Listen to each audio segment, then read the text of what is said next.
du monde.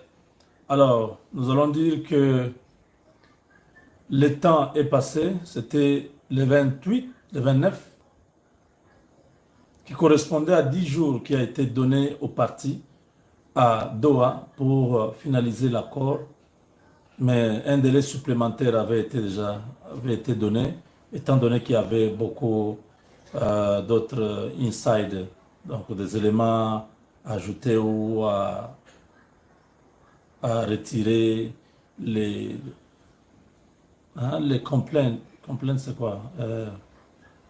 Les réclamations ou les plaintes, voilà. Les plaintes. Voilà, on a tenu compte de ça. Et aujourd'hui, c'est le 5.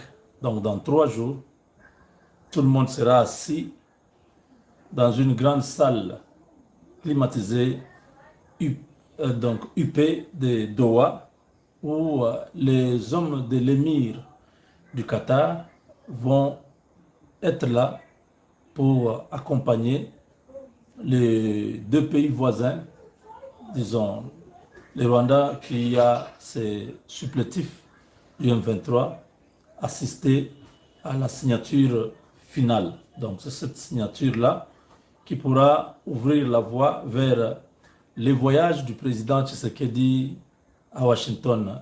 Un voyage historique où je suis déjà en train de préparer que tous les Congolais qui seront en mesure d'être à Washington ce jour-là, de séjourner un jour avant et un jour après la signature.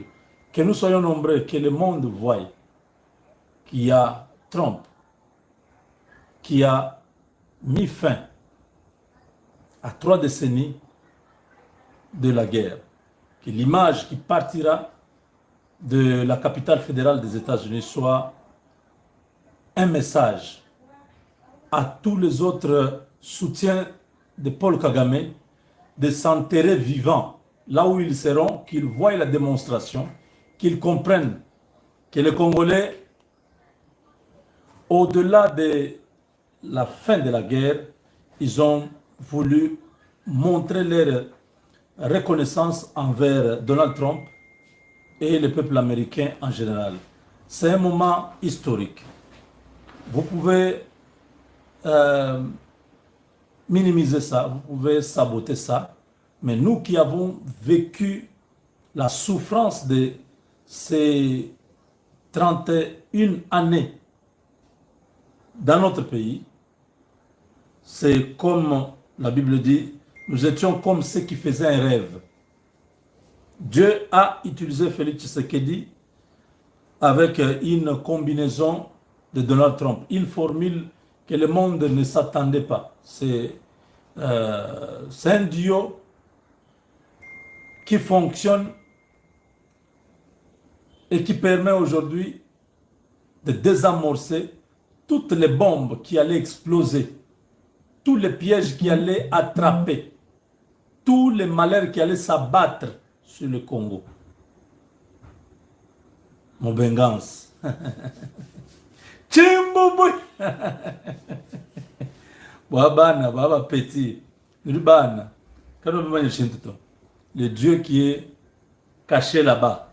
Le Dieu qu'on ne voit pas. Ah, c'est lui qui est l'élément catalyseur. C'est lui qui a mis tout en musique. Et là, les ennemis du Congo sont désarmés. Ils ne savent pas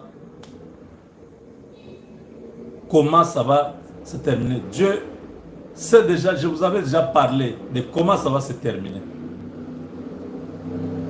Yanke na plan na ye c'est Kagame, Yuma na plan na ye c'est Tshisekedi, mais Yuma a barré Yanke. Ko barré Yanke wana eza na domaine nyonso. Soki ba barré, ko barré en lingala veut dire tuer. Si Yuma, c'est celui qui était vu comme un faible. En fait, l'histoire de Yankena Yuma, c'est autour de... Vous voyez les enfants là qui marchent avec les œufs à Kinshasa. Un enfant là a 10 plateaux d'œufs ou des œufs, voilà. Déjà bouillis, hein? Les œufs bouillis là, avec du piment et un peu de salt, les sels. Ils ont un petit couteau comme ça, un peu tranchant.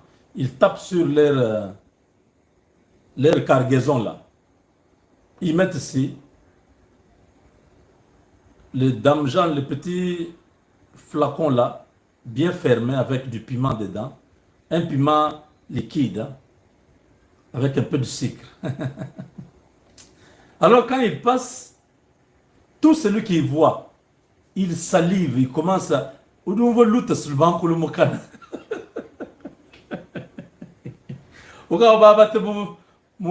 paya, ou que 2000 francs. Donc, tu sens que la salive commence à bouillonner dans la bouche là. Tu as besoin de sentir un peu les piments là, un peu mélangés au citron avec du... Vous comprenez un peu? Ceux qui ont déjà mangé ça, ils comprennent. Donc, on ouvre bien l'œuf là, on enlève les écorces ou le truc qui est au-dessus. On ouvre ça au milieu. On prend du piment là, on met à l'intérieur. On te donne ça. Donc, on a tendance à mettre l'œuf directement dans la bouche. Quand je parle là, beaucoup ont déjà les salives. Ceux qui ne supportent pas ce genre d'explication, les salives sont en train de couler déjà là. Il faut vous contrôler, calmez-vous. Ah, ouais, ouais. Donc, les petits passaient avec ces œufs. Maki, maki, maki. Un Yankee, de yo, yaka. Le Yankee prend, il commence à manger les œufs. Il mange les œufs.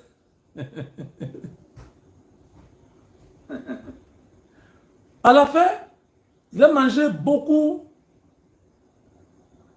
et il n'a pas payé. Il dit, hey yo, le moi, au barré, botolement qui n'y je vais te ravir tous ces œufs ici. Allez, quitte ici, pars. Le petit dit non, mais je ne peux pas venir de chez moi. J'ai marché presque 10 kilomètres. J'ai pris tous les soins d'arranger cette marchandise. Je me suis préparé pour la journée. Affronter les gens de toutes catégories, y compris vous. Donc ici, où il y a mon argent, ou alors tu me tues. Les Yankees disent, petit un maître. Un maître. C'est ce que Kagame me faisait. Quand Tshisekedi a dit, c'est fini, Paul, tu es un petit monsieur de rien du tout. Je t'ai donné des accords miniers, je t'ai donné la double taxation, je t'ai laissé faire gagner l'argent dans mon pays. Je t'ai laissé la base de ton avion à Goma. Je t'ai donné l'espace congolais. Exploiter ça. Donc tout ça, ça ne suffit pas. Tu me dis quoi? Tes prédécesseurs me payaient. Et que toute la partie Est, je dois contrôler. Je sais qu'elle a dit non, non, tu ne contrôles rien. Ça, c'est le Congo. Tu n'as aucun droit. Il dit oui, oui, c'est ce qu'on verra. Je sais qu'elle dit ah bon. Donc, il y a un défi. Il dit, je te donne 48 heures. Si tu ne recules pas, alors on s'affronte. Il n'y a pas de problème. Félix a parlé avec l'état-major, les renseignements et tout ça.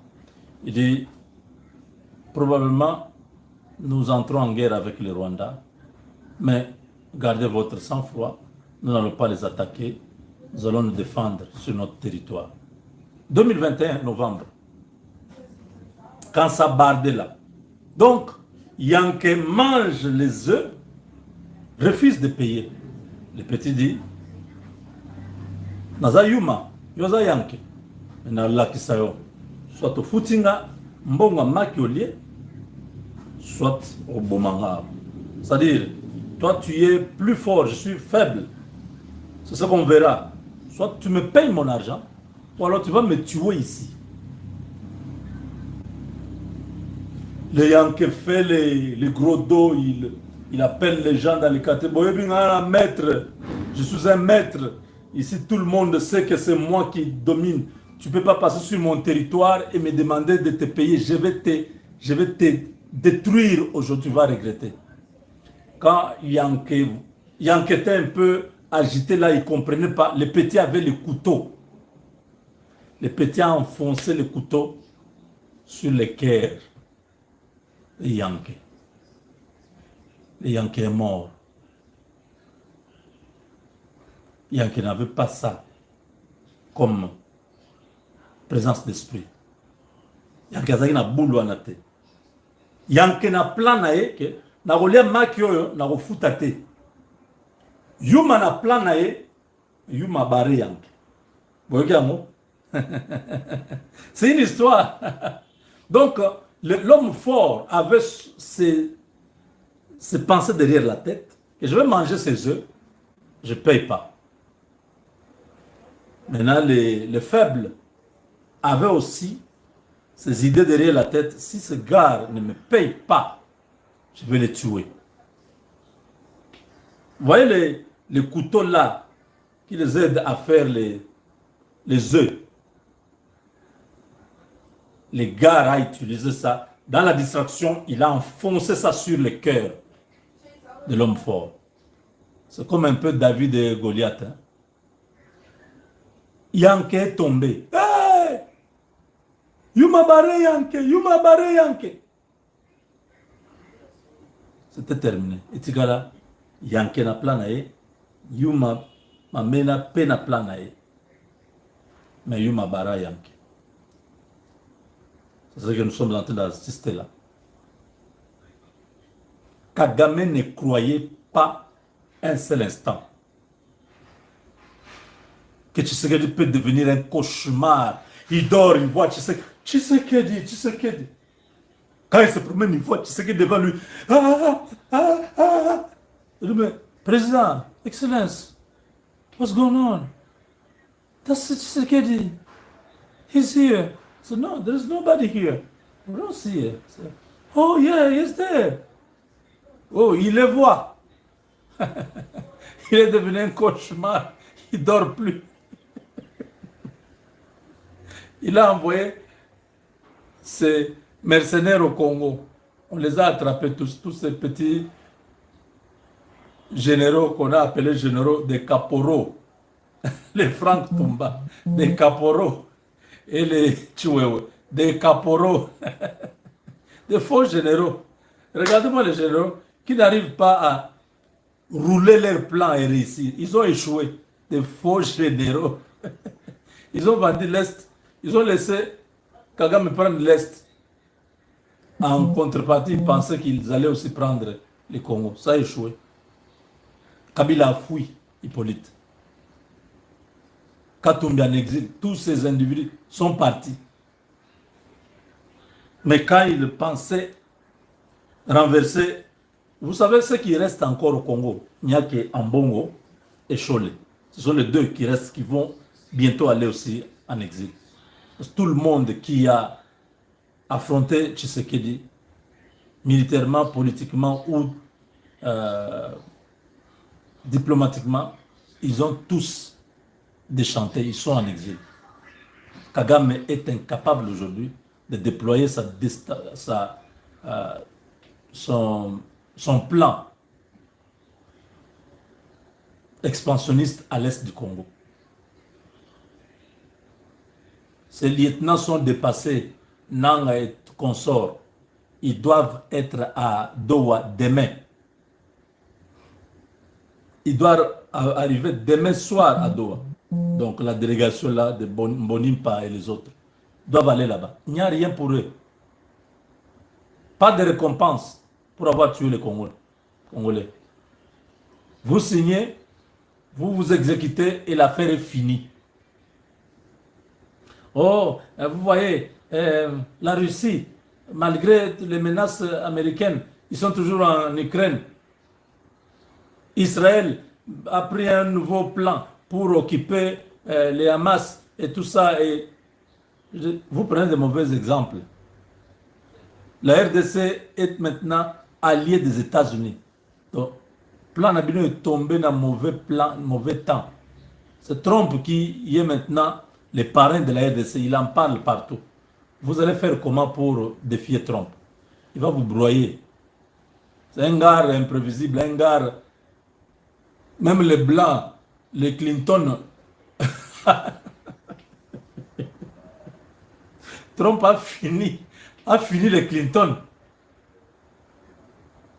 Trump, hey, est-ce qu'il y a un blanc américain qui résiste à Trump? Même l'homme le plus riche de la planète, Elon Musk a essayé. Trump l'a intimidé. Elon Musk a tremblé comme du papier. Il a dit, je vais l'aider, je vais l'expulser, il va rentrer en Afrique. Vous jouez avec Trump. Ne suivez pas quand il parle calmement là. C'est un gars terrible. Surtout qu'il sait que la RDC, le plan de la RDC a été conçu il y a 30 ans. Ça, c'est un moment, je dis, les think tanks américains avaient déjà planifié tout ça. Ils savaient où les Russes et les Chinois allaient se retrouver pour faire alliance contre l'Amérique. Ça, c'était un plan B des États-Unis. Là, il n'y a même pas discuté. Tout celui qui va essayer de se lever contre la RDC maintenant, Dieu a déjà placé l'Amérique comme une réponse directe. Oh, mais depuis le mois de mars, pourquoi ils ne prennent même pas une petite localité? Pourquoi ils n'avancent pas?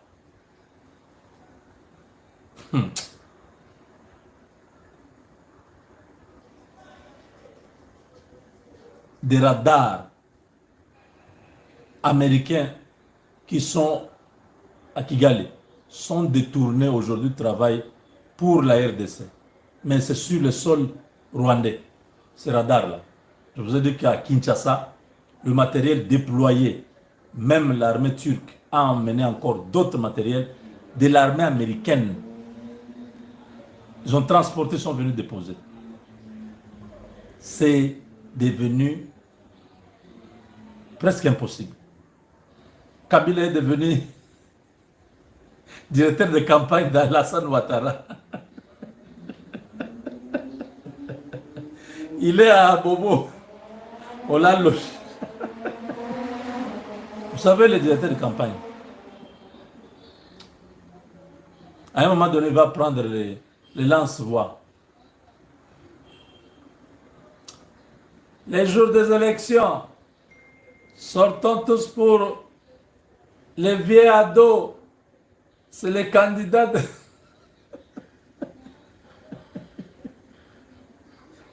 Tout Abidjan sort...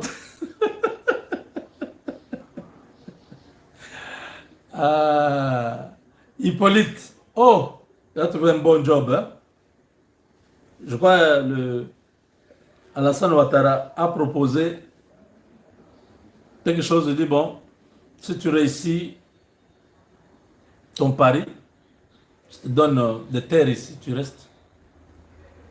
Tu ne peux pas acheter les terres ici. Moi, je vais te donner des terres. Tu restes ici en sécurité. Donc, pour vous dire que c'est terminé. La guerre est finie. Tous ceux qui avaient créé la guerre ont perdu. Nous allons nous retrouver à Washington pour ramener un deal, pas l'accord de paix. L'accord de paix, c'est juste, c'est tributaire. C'est juste une conséquence de ce que nous voulons. Nous, c'est les deals américains. Comme ça, on peut représenter même 2-3 entreprises américaines au Congo. Avec un management anglo-saxon, la rigueur, le travail, les résultats. Ouh! et l'évaluation. Hey! Laissez, c'est terrible. Avec Dieu, nous vaincrons. On se retrouve tout de suite.